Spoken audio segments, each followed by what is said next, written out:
Yan.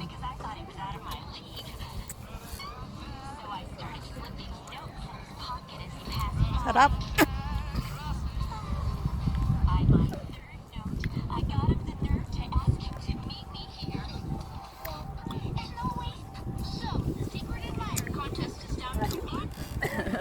Oh, meron pa. Ayaw niyo maasim? Hindi kayo mahilig. Mura nga yan sa palengke minsan, hindi ko pinabili. Kaya nga, hindi ko pinapansin. Pero ngayon, papansinin mo na. Hindi kasi ako kasi hindi ko siya nakakain. Pati yung lang ako. Kahit sa kanin, tita. Kaya naman kami. Yummy! Iuwi niyo to, oh. Dessert, mamaya. Tara doon. Tara na. Giselle, bawal magkala dito, hindi ito Pilipinas. Lagay mo doon sa basura ka.